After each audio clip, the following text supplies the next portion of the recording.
as the resident wide receiver.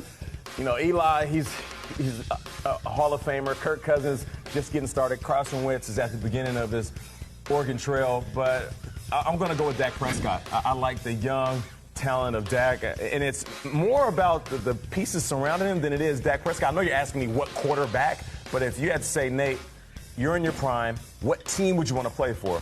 I'm going to take myself back to Nate Burleson when I played. I want to be a compliment to Des Bryant. I want a tight end that is a Hall of Famer. I want a running back that is young, cocky, and on the edge of being one of the best in the league. And then round out that group, not to mention, you got Scott Linehan, and I know how he calls plays. Very greedy. He's a rhythm coach, similar to Golden State. Once he gets to shooting, he's going to start tossing that ball all the way around. So, you know, playing with Dak and seeing what he did during the season, a lot of highs. There wasn't huge dips like we saw in Carson Wentz rookie year, but more impressive than his wins was that loss to the Green Bay Packers. When he went out there and battled up against 007, I mean, the most fierce, dead-eye quarterback we've seen. That was the most impressive thing. Aside from the interception that Michael Hyde took at the line of scrimmage, I felt like Dak Prescott played a flawless game. So great. if I could pick a guy, he's just getting started and captivated us in one season. And let's not forget, guys, he was the number 3 quarterback. Kellen Moore was the number 2 and was supposed to be the guy that we saw all season. He did all this with a little bit of notice, a little bit of knowledge of the playbook, and a little bit of confidence. Is the book out on him now? Whole offseason, defensive coordinator could say, okay, I saw Dak Prescott. I'd never seen him until August last year. Now they've got all offseason to prepare for what he's got. Impossible to repeat. 100%. The book is out on him. But guess what? He has seen the full playbook. So he has the book as well. He's taken a whole year to now know this thing like Tony Romo knew it last year.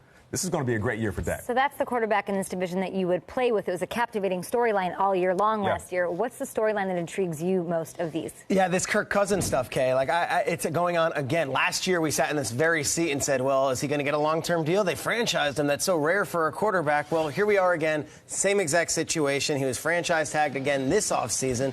He's going to make $24 million this year, set to be an unrestricted free agent at the end of the season.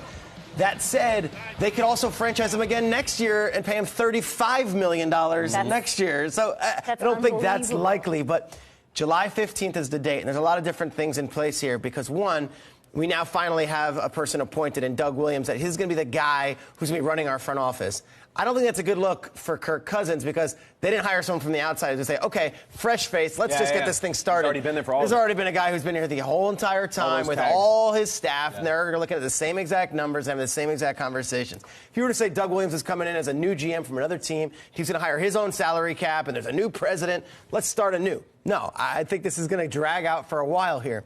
July 15th is the date. If they don't sign him to a long-term deal by July 15th, he is set to be on another one-year deal going into the season, making $24 million. And combined, he'll make about $45 million over the past 2 years. Not bad money for a fourth-round pick from a couple of years ago. But what is his value if he hits the open market?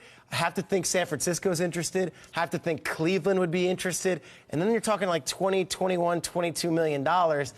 And if you're the Redskins, what else is the other option for them? So great debate here, but it's the same faces in the front office, which I don't think is great for Kirk Cousins because it's not like there's going to be a fresh new start to this. It's just an ongoing negotiation with the same folks who've been doing it all along. Not a bad draft class at quarterback next No, year you're either, right. So that has to play into it, right? I think so. I think that hurts his leverage a little bit also. But Kirk Cousins is in an unbelievable position because if he plays great, he'll be one of the top paid quarterbacks in the league.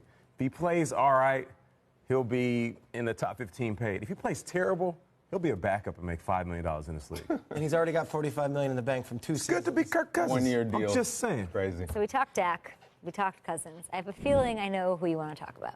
Who might that be? Eli Manning? Yeah, boy. I'm going to talk about Carson Wentz. Oh, weird. And I'm very excited about the Eagles this year because it's Father's Day week, and I think we all should be so lucky to have a father figure who spoils us like Howie Roseman and the Eagles have spoiled Carson Wentz. Carson Wentz is the kid with all the toys. Kid who's the first to get the pumps, the kid who shows up to T-ball with the most expensive bat, and he doesn't even need it. He can use a wood bat. They got him everything, guys. They spoiled this kid. It was like Veruca Salt's dad. All right, so we get Alshon.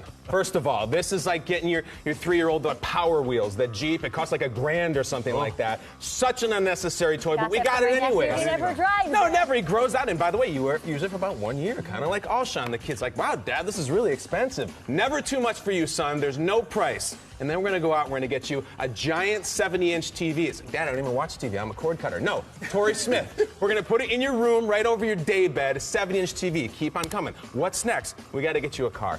Dad, I'm 15. I don't even need a car. You need to practice. It doesn't matter. There's nothing too expensive. We're going to go out and we're going to get you something practical. We're going to get you a 2017 Donnell Pumphrey. Donnell Pumphrey, really. Mike Garafolo reviews are great. He says he looks great in training camp. But, Dad, I already have a car. I have a 2010 Ryan Matthews. I have an 05 Crotch Rocket Sproles that still runs great. No, but Dad says, no. Those are your older brother's cars. No. We don't want hand-me-downs in this family. We're going to get you brand new. We need something new. But we're going to get you this compact. It's kind of cheap, this Pumphrey. It's not too expensive. Right. Kid finally says, good, Dad. You're finally making a good, sensible decision. But no, wait. We got to get you another car. We're going to get you a truck. We want you to drive this one in the winter. We want to get you a 2009 Blunt. All right? We're going to get you a big truck with big tires. I don't even need these toys anymore. He's the kid who has so many toys, he can't even find them. He doesn't know where they are. And they got him everything they needed. And this is what it comes to. I think that no team in the NFL, all 32, has gotten better on offense than the Philadelphia Eagles. You could say Tampa. Tampa was already good. They already had studs. I think Philadelphia has made the biggest jump offensively. Rivers, I like too. Rivers, absolutely. Eli, but yeah. You know what I like too about it? You said all these guys, Sproles, Smallwood, Matthews, Nelson Aguilar, Jordan Matthews, Green Beckham. I feel like there's new talent now. There's new toys. It's like in Toy Story. When the new toys come in, you got to be a better toy. Right. You got to be Woody. Buzz Lightyear's coming. You got to make Andy play with you. So this is why I like the competition. It's kind of like when Mike Daniels came in when Nate was gone. Nate came back. He had the best week ever. Right?